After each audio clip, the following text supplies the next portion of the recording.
காஞ்சிபுரம் வரதராஜ பெருமாள் கோயிலில் வைகாசி மாத பிரம்மோற்சவத்தின் முக்கிய நிகழ்வான தேரோட்டம் வெகு விமரிசையாக நடைபெற்றது. புகழ்பெற்ற காஞ்சிபுரம் வரதராஜ பெருமாள் கோயில் வைகாசி பிரம்மோற்சவம் கடந்த 20ஆம் தேதி கொடியேற்றத்துடன் தொடங்கியது. பிரம்மோற்சவத்தின் முக்கிய நிகழ்வான தேரோட்டம் காலையில் தொடங்கியது.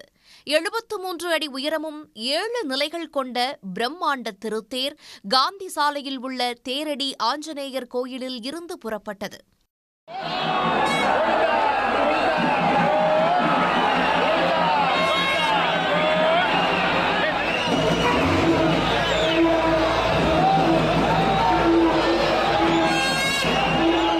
திருத்தேரில் ஸ்ரீதேவி பூதேவியுடன் வரதராஜ பெருமாள் இளஞ்சிவப்பு நிறத்திலான பட்டுடுத்தி ராஜ அலங்காரத்தில் ஊஞ்சல் சேவையில் எழுந்தருளி பக்தர்களுக்கு காட்சியளித்தார். அப்போது திரளாக கூடியிருந்த பக்தர்கள் கோவிந்தா கோவிந்தா என முழக்கமிட்டு வரதராஜ பெருமாளை வழிபட்டனர். தேர் திருவிழா தேரோட்டமும் நல்லா காலையில் 6 மணிக்கெல்லாம் ஆரம்பிச்சாச்சு.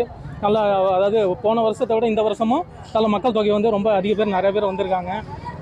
ரொம்ப பப்ளிக்கும் பார்த்தீங்கன்னா பப்ளிக்கு போலீஸும் நல்லா ரொம்ப சப்போர்ட்டு. எந்த டிராஃபிக்கு எந்த எதுவுமே இல்லாமல் எல்லாம் சாமி நல்லபடியாக பார்க்க முடிஞ்சது.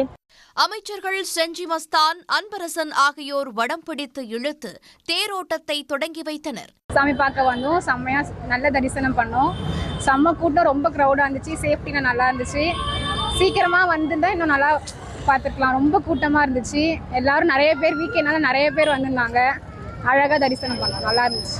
க்ரௌட் பார்த்தீங்கன்னா லாஸ்ட் டைமை விட இந்த தடவை ரொம்பவே க்ரௌட் ஜாஸ்தி வந்து. எதனால் பார்த்தீங்கன்னா வீக்கெண்டுன்றதால இன்னைக்கு சண்டே, ஸோ அதனால் பார்த்தீங்கன்னா எல்லாருமே வந்திருந்தாங்க. திருத்தேருக்கு க்ரௌட் நிறையாவே இருந்தது. இருந்தாலும் சாமியோட அருள் எங்களுக்கு கிடச்சிது. அண்ட் போலீஸ் காவல்துறைக்கு ரொம்ப ரொம்ப தேங்க்ஸ் சொல்லணும்.